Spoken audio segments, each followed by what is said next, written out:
এদের কাছে আমার একটাই অনুরোধ, তোমরা ভগবানকে ভগবান বলতে শেখো। তোমরা কেন একজন মানুষ গুরুকে ভগবান বানাও? তোমরা গাছকে গাছ বলো, মানুষকে মানুষ বলো, আলমারিকে আলমারি বলো। এরকম বলেছে যে আমরা নাকি অশিক্ষিত মূর্খ সম্প্রদায়, যে কারণে আমরা একজন মানুষ গুরুকে, শ্রী ঠাকুর অনুকূলচন্দ্র একজন মানুষ গুরু ছিলেন, তাকে অযথা আমরা ভগবান বানানোর চেষ্টা করি। এটা ও নিজের আইভেসে একথা বলেছে যে তোমাদের জ্ঞান হোক, তোমাদের চৈতন্য হোক, তোমরা উনাকে ভগবান বলো না, মানুষ গুরু বলো, যাই বলো, তোমরা তাকে ভগবান বলো না। এই একটা ওর প্রশ্ন। আর একটা প্রশ্ন ও যেটা করেছে যে সেটা হচ্ছে যে একজন আমাদের ঋত্বিক মহোদয়, উনি একটা সৎসঙ্গে আলোচনা করেছিলেন যে শ্রী ঠাকুর অনুকূলচন্দ্র সমস্ত দেবদেবী সৃষ্টি করেছে, এবং সেটা প্রচণ্ড ট্রোল হয়েছিল, তাকে আজে বাজে কথা শুনতে হয়েছিল। সে প্রসঙ্গে প্রশ্ন করেছে, ওর দিক থেকে সে প্রশ্নটা করেছে 100 বার। এই পয়েন্টগুলো আমার মাথাতে ছিল না, আসলে এত রকম কথা বলতে গেলে এগুলো মাথাতে থাকে না। তোমাকে আমি অজস্র ধন্যবাদ জ্ঞাপন করছি, তুমি এই প্রসঙ্গগুলো আবার নতুন করে উত্থাপন করেছো বলে, অজস্র ধন্যবাদ। আচ্ছা, দ্বিতীয়ত কথা হচ্ছে, ওদের একটা প্রশ্ন হচ্ছে যে শ্রী ঠাকুর অনুকূলচন্দ্র যদি সত্যি ভগবানের সাকার মূর্তি হবে, তাহলে উনি বয়োবৃদ্ধ হয়েছিলেন কেন? বার্ধক্য ভগবানের জীবনে আসে না, এটা হচ্ছে ওদের বক্তব্য। বার্ধক্য ভগবানের জীবনে আসে না, যেহেতু শ্রী ঠাকুর অনুকূলচন্দ্র বৃদ্ধ হয়েছিলেন তাই উনি ভগবান নয়, এটা আমাদেরকে স্বীকার করতে হবে। ও তারপর আরেকটা পয়েন্ট উত্থাপন করেছে, সৎসঙ্গীরা কোনো দেবদেবীর পূজা করে না, সৎসঙ্গীরা কোনো দেবদেবীর পূজা করে না, সৎসঙ্গে কোনো দেবদেবীর পূজা হয় না, এটা ওর বক্তব্য। আচ্ছা, ওদের সম্প্রদায় থেকে মাঝে মাঝে প্রশ্ন ওঠে যে শ্রী ঠাকুর অনুকূলচন্দ্র ভগবান কি করে হয়? তার তো দাড়ি গোপ গজিয়েছিল, ভগবানদের নাকি দাড়ি গোপ গজাতে নেই, এটা ওদের বক্তব্য। আচ্ছা, ও আরেকটা কথা বলেছে, সেটা হচ্ছে যে ভীষ্ম পিতামহ যে শ্রীমদ্ ভাগবতের 759 পাতাতে যে অনুকূল শব্দটা ব্যবহার করেছে, ওর বক্তব্য যে শ্রীমদ্ ভাগবতে বা অন্য কোনো গ্রন্থে তমাল এইসব আর ব্যবহৃত হয়েছে, তার মানে কি এই যে এই তমালই সেই তমাল, আমি তমাল মানুষ, তাই বলে কি আমি ভগবান তমাল? তাই ওর যেটা বক্তব্য যে শ্রীমদ্ ভাগবতে অনুকূল শব্দটা যে ব্যবহার করা হয়েছে, সেটা শ্রী ঠাকুর অনুকূলচন্দ্রের হিসাবে ব্যবহার করা হয়নি। এখন আমার যেটা ওকে প্রশ্ন, সেটা হচ্ছে অবশ্যই সৎসঙ্গীরা হয়তো মূর্খ, সৎসঙ্গীরা ডেফিনেটলি মূর্খ, সৎসঙ্গীরা অশিক্ষিত সম্প্রদায়। আমি তো তোমাকে বারবার বলছি সৎসঙ্গীরা অশিক্ষিত সম্প্রদায়। তুমি তোমার জ্ঞানের আলোকে এবার কিন্তু দেশে 10 কোটি সৎসঙ্গী আলোকিত করবে। কিভাবে আলোকিত করবে সেটা কিন্তু তমাল আমি জানি না। তুমি যেহেতু তোমাদের সম্প্রদায় থেকে দাঁড়িয়েছো, আমি তাই, এবং এই প্রশ্নগুলো তুমি কালকে লাইভে এসে করেছো একজন সৎসঙ্গীদের বা সৎসঙ্গীকে, তাই আমি আমার তরফ থেকে তোমাকে এইগুলো বললাম, এবং এবার তোমাকে আমাকে জানাতে হবে কথাগুলো কি। প্রথম কথা হচ্ছে যে শ্রী ঠাকুরের একটি বাণী আছে যে পুরুষোত্তম আসেন যখন, সব গুরুরই সার্থকতা, তাকে ধরলে আসে নাকো গুরুত্যাগের ঘৃণ্য কথা। আবার শোনো, পুরুষোত্তম আসেন যখন, সব গুরুর সার্থকতা, তাকে ধরলে আসে নাকো গুরুত্যাগের ঘৃণ্য কথা। শ্রী ঠাকুর অনুকূলচন্দ্রের একটি বাণী আছে। এখন আমার যেটা বক্তব্য সেটা হচ্ছে যে ভগবান যখন তার নরবিগ্রহ ধারণ করে আসে, তখন তার নামের আগে পুরুষোত্তম বসানো হয়, বোঝানোর জন্য যে ইনি ভগবানের সাক্ষাৎ স্বরূপ। সেই কারণে শ্রীরামচন্দ্রের নামের আগে আমরা মর্যাদা পুরুষোত্তম বসাই, মানুষকে বোঝানোর জন্য যে উনি ভগবানের সাক্ষাৎ নরবিগ্রহ। সেই কারণে শ্রীকৃষ্ণের নামের আগে লীলা পুরুষোত্তম বসানো হয়, যে কারণে মানুষকে বোঝানোর জন্য যে উনি ভগবানের সাক্ষাৎ নরবিগ্রহ। সেই কারণে প্রেম পুরুষোত্তম বসানো হয় আমাদের চৈতন্য মহাপ্রভুর নামের আগে, যেটা দিয়ে আমরা প্রমাণ করতে পারি বা আমরা বলতে পারি যে চৈতন্য মহাপ্রভু ছিলেন ভগবানের সাকার বিগ্রহ। শ্রী শ্রী ঠাকুর অনুকূলচন্দ্রের নামের আগে যুগ পুরুষোত্তম বসানো হয়, এবং সেটা বিশ্ব হিন্দু পরিষদ থেকে শুরু করে, সেটা শ্রীমদ্ ভাগবত থেকে শুরু করে, তার সব জায়গাতে তার তথ্যাদি প্রমাণ আছে, যে আমি গতকাল দিয়েছি। সীতারাম ওঙ্কারনাথ শাস্ত্রী উনি বলে গেছেন যে উনিই হলেন ভগবানের নবলীলা বিগ্রহ। এবং সব থেকে বড় কথা সেটা হচ্ছে যে তাহলে তোমাকে এবার প্রমাণ করতে হবে যে এরা ভুল। সেটা তুমি কিভাবে শ্রী ঠাকুরের নামের আগে থেকে যুগ পুরুষোত্তম এই উপাধি বা এই ট্যাগ তুমি সরাবে, সেটা তোমাকে এবার তোমার ওপর ভাই নির্ভর করছে। দেশের সৎসঙ্গী 100 বছর ধরে, হয়তো সৎসঙ্গ আজ থেকে প্রতিষ্ঠা হয়েছে 105-6 বছর আগে, শ্রী ঠাকুর 136 বছর আগে পৃথিবীতে এসেছিলেন। 105-6 বছর ধরে দেশের 10 কোটি সৎসঙ্গী যেভাবে বৃদ্ধিপ্রাপ্ত হচ্ছে, তাতে আমরা তাকে যুগ পুরুষোত্তম হিসাবে বন্দনা করি, এবং সমস্ত অন্যান্য জায়গা থেকে, যেমন ভারত সেবাশ্রম, যেমন আমাদের বিশ্ব হিন্দু পরিষদ বলো বা অন্যান্য সংগঠন থেকে, যেভাবে যে সমস্ত ধর্মগুরুরা বা যারা তাকে পুরুষোত্তম হিসাবে বর্ণনা করেছে, সৎসঙ্গের ইতিহাসে তাকে যে যুগ পুরুষোত্তম হিসাবে বলা আছে, সেই পুরুষোত্তম ট্যাগ এবার তোমাকে কিন্তু নিজ দায়িত্বে ঠাকুরের আগে থেকে সরাতে হবে। 10 কোটি সৎসঙ্গী বন্দে পুরুষোত্তমম বলে যুগ যুগ যুগ ধরে ঠাকুরকে বন্দনা করে আসছে, তাদের এই 10 কোটি সৎসঙ্গীর মুখের থেকে বন্দে পুরুষোত্তম এই ধ্বনি তোমাকে কিন্তু সরাতে হবে। তাহলে আমরা কিন্তু স্বীকার করে নেব শ্রী শ্রী ঠাকুর অনুকূলচন্দ্র উনি মানব গুরু ছিলেন, উনি কিন্তু ভগবান ছিলেন না। এটা সৎসঙ্গীদের অপরাধ হয়ে গেছে, আমি নিজে দাঁড়িয়ে থেকে সেটা স্বীকার করব। তুমি কিভাবে এবার ঠাকুরের নামের আগে থেকে যুগ পুরুষোত্তম এই ট্যাগটা সরাবে সেটা কিন্তু এবার তোমাকে বিচার করতে হবে, তোমাকে কিন্তু এই কাজগুলো করতে হবে, কেমন? আর না হলে তোমাকে স্বীকার করতে হবে যে এরা কেউই পুরুষোত্তম, মানে এরা কেউই ভগবানের সাকার বিগ্রহ ছিল না। কিভাবে সেটাই বা তুমি প্রমাণ করবে, সেটা কিন্তু একান্ত তোমার উপর নির্ভর করছে। দ্বিতীয়ত কথা হচ্ছে যে দেবদেবীর সৃষ্টি, একজন আমাদের ঋত্বিক মহোদয় এক প্রেস কনফারেন্সে দাঁড়িয়ে বলেছিলেন যে শ্রী ঠাকুর অনুকূলচন্দ্র সমস্ত দেবদেবীর সৃষ্টি করিয়াছিল, যেটা নিয়ে প্রচন্ড ট্রোল, তাকে আজে বাজে কথা বলা হয়েছিল, তাকে হাসির খোরাক করা হয়েছিল। এখন আমার বক্তব্য শাস্ত্র বলে, যেটা তুমি কালকে বললে, খুব ভালো লাগলো তোমার এই কথাটা আমার, যে রাধা এবং শ্রীকৃষ্ণ নিজে সমস্ত দেবদেবীর সৃষ্টি করিয়াছে, শ্রীকৃষ্ণের অঙ্গ থেকে সমস্ত দেবদেবীর সৃষ্টি হইয়াছিল। তাই আমরা যেমন ভগবানের পার্থিব সেবা করি, দেবদেবীরাও তাদের আগ্রহ প্রকাশ করে যে আমরা যদি ভগবানের কোনো অপার্থিব সেবা করতে পারি। সেই হিসাবে আমরা বলতে পারি যে শ্রীকৃষ্ণ অবশ্যই ইহাই সত্য, ইহাই সত্য, ইহাই সত্য, ভগবান শ্রীকৃষ্ণ সমস্ত দেবদেবীর সৃষ্টি করিয়াছে। সেই ভগবান শ্রীকৃষ্ণ যখন সাক্ষাৎ মর্যাদা পুরুষোত্তম হয়ে জন্মগ্রহণ করিলেন, একদম 1+1 2, 2+2 4, এরকম সহজ সরল করে কিন্তু আমি তোমাকে প্রশ্নগুলো করছি, তুমি এর কি সহজ সরল সমাধান দেবে এটা কিন্তু তুমি বুঝে নিও, কেমন? তো আমি যখন ভগবান শ্রীকৃষ্ণ উনি যখন মর্যাদা পুরুষোত্তম হয়ে জন্মগ্রহণ করলেন, ওনার নামের আগে যখন পুরুষোত্তম এই ট্যাগ লাগানো হলো, মানে উনি ভগবানের সাক্ষাৎ বিগ্রহ, তাহলে আমরা বলতে পারি যে মর্যাদা পুরুষোত্তম সমস্ত ভগবানের সৃষ্টি করিয়াছে, সমস্ত দেবদেবীর সৃষ্টি মর্যাদা পুরুষোত্তম করিয়াছে, একদম সত্য কথা। এরপর শ্রীকৃষ্ণ যখন নিজে অবতার গ্রহণ করলেন, উনি নিজে অবতার গ্রহণ করলেন যখন ওনার নাম হলো লীলা পুরুষোত্তম, তাহলে আমরা বলতেই পারি যে ভগবান যখন সাকার বিগ্রহে জন্মগ্রহণ করেছে তখন ভগবান শ্রীকৃষ্ণ নিজেই সমস্ত দেবদেবীর সৃষ্টি করিয়াছে। খুব ভালো কথা। তাহলে ভগবান সেই যখন সাকার বিগ্রহ তার কিছুদিন পর আবার যখন গ্রহণ করলেন প্রেম পুরুষোত্তম রূপে, তা আমরা বলতে পারি চৈতন্য মহাপ্রভুর সমস্ত দেবদেবীর সৃষ্টি করিয়াছে, অবশ্যই ইহা সত্য। তাহলে এবার তোমাকে প্রমাণ করতে হবে সেই ভদ্রলোক কোথায় ভুল বলেছিল যে যুগ পুরুষোত্তম শ্রী ঠাকুর অনুকূলচন্দ্র ভগবান যখন আবার জন্মগ্রহণ করলেন এই পৃথিবীতে, যেটা আমরা বলি পুরুষোত্তম, তার আমি বারবার বলছি পুরুষোত্তম পুরুষোত্তম পুরুষোত্তম, এই পুরুষোত্তম যখন সবাই স্বীকৃতি দিল যে হ্যাঁ ইনিই পুরুষোত্তম, যুগ পুরুষোত্তম শ্রী ঠাকুর অনুকূলচন্দ্র, সেটা গুগল থেকে শুরু করে বিশ্ব হিন্দু পরিষদ সবাই সেই মান্যতা তাকে দিয়েছে। সেখান থেকে দাঁড়িয়ে সেই ভদ্রলোক যে কথাটি বলেছিলেন যে শ্রী ঠাকুর অনুকূলচন্দ্রই, তাহলে উনি যদি পুরুষোত্তম হন তাহলে উনি সমস্ত দেবদেবীর সৃষ্টি করিয়াছেন। ওনার এই তথ্যে কোথায় ভুল সেটা তোমাকে কিন্তু এবার প্রমাণ করতে হবে। আচ্ছা, শ্রী শ্রী ঠাকুরের যেহেতু বয়োবৃদ্ধ হয়েছিল বলে তোমরা বলো যে ভগবানের কখনো বয়স হয় না, একদম সত্যি কথা। কি জানি হয়তো ভগবান প্রকৃতি বিরুদ্ধ কাজ করতে ভালোবাসে, ভগবানের বয়স হয় না। তোমাকে আজকে তাহলে আমি ইনফরমেশন দিই, এবং এই কোনো ইনফরমেশন কিন্তু আমি আমার বুদ্ধি দিয়ে বানাইনি, এগুলো রিসার্চ করে গুগলে রাখা হয়েছে, কারণ গুগলে যে তথ্যগুলো পাওয়া যায় তার প্রত্যেকটা রিসার্চ করে ঢোকানো হয়েছে, প্রত্যেকটা তথ্য রিসার্চ করে ঢোকানো হয়েছে। ওখানে বড় বড় সায়েন্টিস্টরা বসে থাকে, বড় বড় মানুষজন বসে থাকে, যারা সমস্ত তথ্য প্রমাণের ভিত্তিতে সেখানে সেগুলো ঢোকায়। কারণ আমার ব্যক্তিগত কোনো সৎসঙ্গীর ব্যক্তিগত কিচ্ছু নেই ভাই। প্রথম কথা, শ্রী শ্রী ঠাকুর অনুকূলচন্দ্র জন্মগ্রহণ করেছিলেন 1888 খ্রিস্টাব্দে, উনি ওনার মানবলীলা সংবরণ করেছিলেন 1969 খ্রিস্টাব্দে, অর্থাৎ শ্রী শ্রী ঠাকুর অনুকূলচন্দ্র 81 বছর এই পৃথিবীতে মানব দেহ ধরে ছিলেন। তখনকার দিনে মানুষের গড় আয়ু হতো 70 বছর। 2021 সালে একটি সার্ভেতে দেখা গেছে মানুষের গড় আয়ু তখন হতো, এখন মানুষের গড় আয়ু হচ্ছে 68 বছর।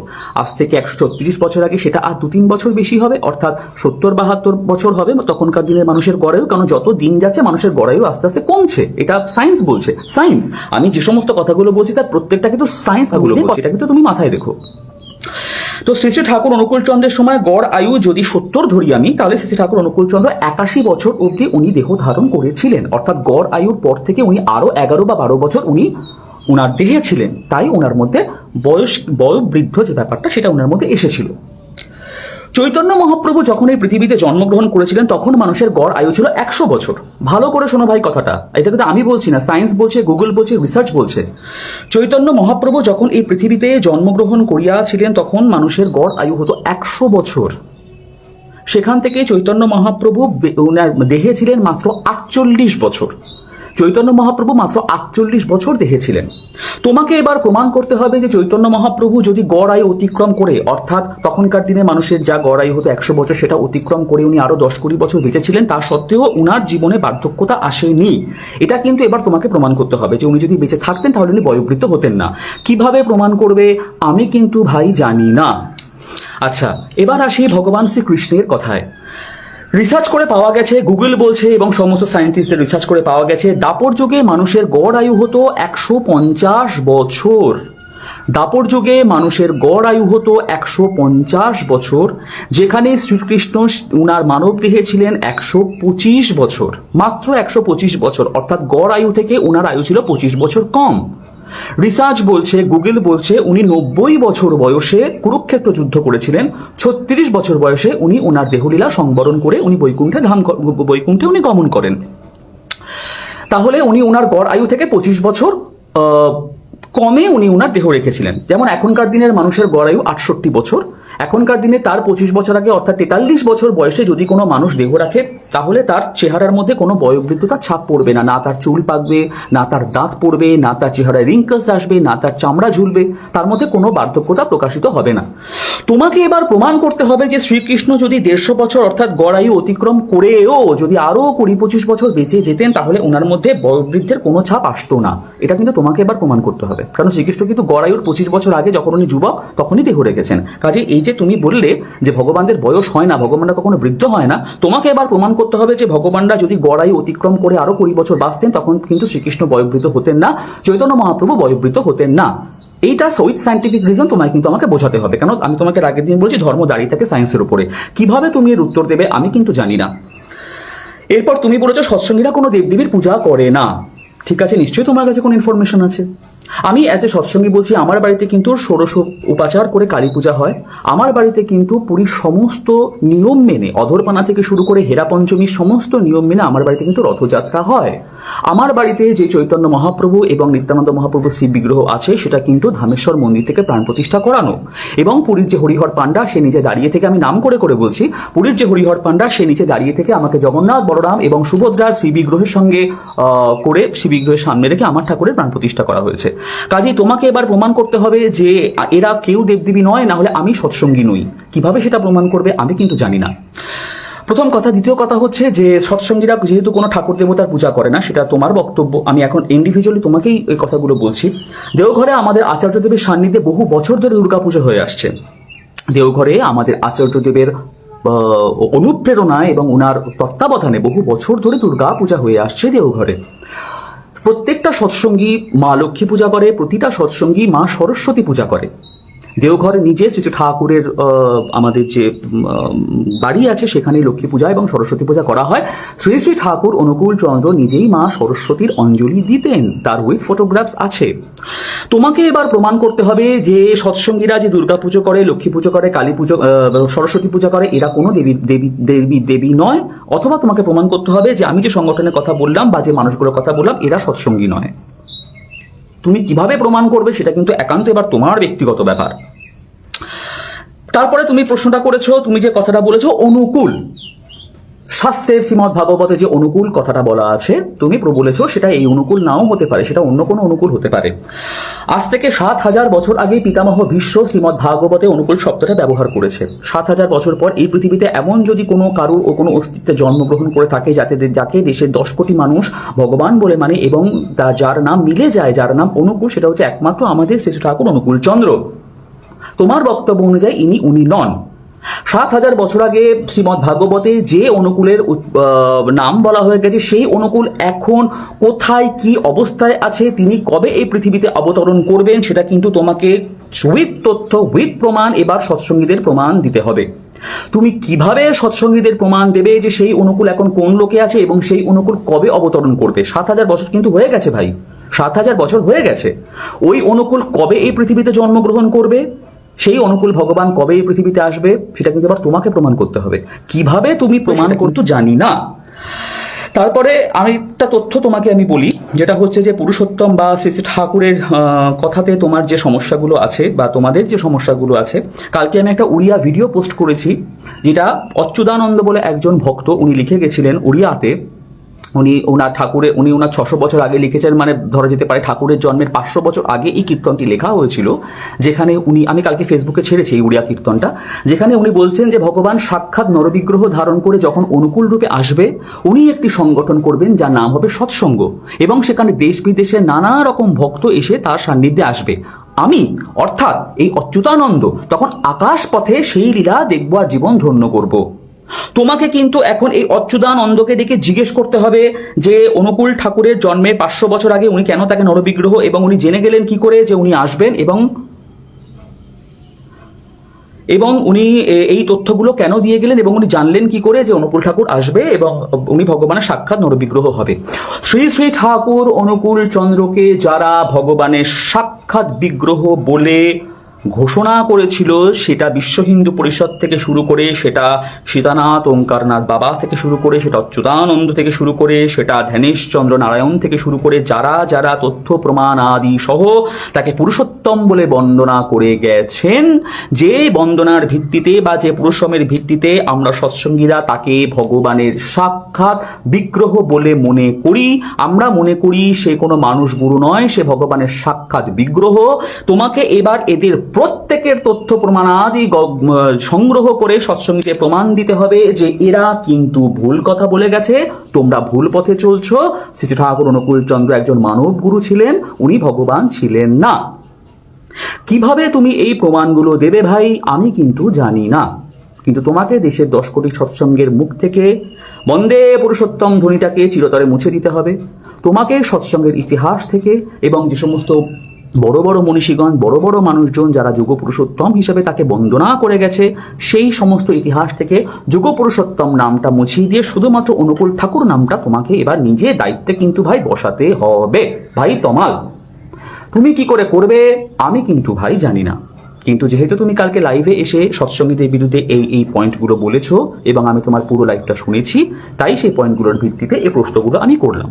তোমাকে এখন কিন্তু এগুলো জবাব দিতে হবে, এবং আমি চাই আমার এই লাইভটি যত দ্রুত সম্ভব তোমার অবধি পৌঁছে যাক। কিভাবে পৌঁছাবে আমি সেটা বলতে পারবো না, সেটা সৎসঙ্গী গুরু ভাইদের উপর দায়িত্ব। এবং ভবিষ্যতে এই ধরনের অবান্তর প্রশ্ন যদি কখনো করা হয়, তোমরা কিন্তু উত্তরগুলো রেখো।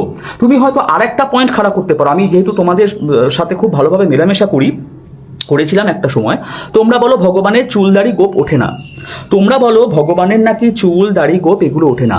লিঙ্গ পুরাণের একটি বিশিষ্ট অধ্যায়, সেই কাগজটা এখন আমার কাছে নেই, আমি লাইভে নিয়ে বসতে ভুলে গেছি কাগজটা, তোমরা খোঁজ করবে বা একটু পরে আমি ফেসবুকে পোস্ট করব। লিঙ্গ পুরাণের একটি বিশিষ্ট অধ্যায় বলা আছে শ্রীকৃষ্ণর দাড়ি ছিল, শ্রীকৃষ্ণ চুলে জটা রেখেছিলেন যখন উনি শিবের তপস্যা করিতেছিলেন। তাহলে এবার তোমাকে প্রমাণ করতে হবে যে শ্রীকৃষ্ণর দাড়ি গোপ এবং শ্রীকৃষ্ণর চুল গজাতো না। লিঙ্গ পুরাণ মিথ্যা কথা বলছে, এরকম আদৌ কোনো ঘটনা ঘটেনি। এবার কিন্তু তোমাকে সেগুলো প্রমাণ করিতে হইবে। নয় লিঙ্গ পুরাণ মিথ্যা, নয় এই সমস্ত শ্রীকৃষ্ণের দাড়ি গোপ চুল গজাতো না, নাহলে লিঙ্গ পুরাণ মিথ্যা কথা বলে গেছে। শ্রী ঠাকুর অনুকূল চন্দ্রের গোপ ছিল বলে অনেকে প্রশ্ন করে উনি ভগবান হলেন না, গোপ হলো কি করে? তাহলে এবার আমি তোমাকে প্রশ্ন করছি, নয় তোমাকে প্রমাণ করতে হবে যে লিঙ্গ পুরাণ এক এবং একমাত্র মিথ্যা কথা বলছে, এরকম কোনো তথ্য নেই, না হলে তোমাকে কিন্তু এর উপযুক্ত জবাব ভাই সৎসঙ্গীদের দিতে হবে। দেশের 10 কোটি সৎসঙ্গী তোমার মুখাপেক্ষী, তোমার মুখের দিকে তাকিয়ে দাঁড়িয়ে আছে। আমি প্রার্থনা করি তুমি নিশ্চয়ই এই কাজগুলো সফলতার সাথে সম্পূর্ণ করতে পারবে। তোমার মঙ্গলের জন্য আমি পরমপিতার চরণে প্রার্থনা করি। জয় গুরু। আজকে লাইভ আমি এখানে শেষ করছি, তার কারণ হচ্ছে আমাকে একটি বিশিষ্ট কাজে বেরোতে হবে কিছুক্ষণ পর, আমার কিছু প্রিপারেশন আছে। কালকে লাইভটা দেখেই মনে হলো যে পয়েন্টগুলো আমি অবশ্য ভুলে যাই, তাই পয়েন্টগুলো মাথায় থাকতে থাকতে আমি যেন সেগুলো বলে দিই, সেই কারণে আমি এই কথাগুলো ভাই তোমাকে রেখে গেলাম। আমি আশা করি তুমি নিশ্চয়ই তোমার জায়গায় সফল হতে পারবে। তুমি নিশ্চয়ই আমাদের শ্রী ঠাকুর অনুকূল চন্দ্রের নামের আগের থেকে যুগ পুরুষোত্তম এই ট্যাগটা সরাতে পারবে। তুমি নিশ্চয়ই প্রমাণ করতে পারবে চৈতন্য মহাপ্রভু গড় আয়ু যদি 175 বছর হতো তাহলে উনি মৃত্যু হতেন না। তুমি নিশ্চয়ই এগুলো প্রমাণ করতে পারবে উইথ সায়েন্টিফিক রিজন এবং উইথ ডকুমেন্ট। আমি প্রথমেই বলছি, আমি যতগুলো লাইভে এসেছি প্রত্যেকটাতে with document, with photograph, with scientific proof, যা যা লাগে সে সমস্ত যুক্তি তথ্য দিয়ে আমি এই কথাগুলো বলেছি। তুমি যদি এখন বলো অমুক শাস্ত্রে লেখা আছে, তমুক ভাগবতে লেখা আছে, তমুক চণ্ডীতে লেখা আছে, আমি কিন্তু ভাই ওই সমস্ত বিশ্বাস করব না। তোমাকে এবার সায়েন্টিস্টদের দেখে প্রমাণ করাতে হবে যে শ্রীকৃষ্ণ যদি 175 বছর অব্দি বাঁচতেন তাহলে উনি বয়োবৃদ্ধ হতেন না। কিভাবে তুমি কোন বিজ্ঞানীকে ডেকে প্রমাণ করবে সেটা কিন্তু ভাই তোমার দায়িত্ব। আমি তোমাকে গুরু দায়িত্ব সঁপে গেলাম, তুমি এর কি কি বিনিয়োগ করবে সেটা করবে, অর এলস তুমি কিভাবে এইগুলোর যুক্তি খণ্ডন করবে সেটা তুমি নিজের দায়িত্বে করে নিও। আমি দেশের 10 কোটি সৎসঙ্গ হিসেবে তোমাকে প্রশ্নগুলো করলাম। ভালো থেকো। জয় গুরু। বন্দে পুরুষোত্তমম।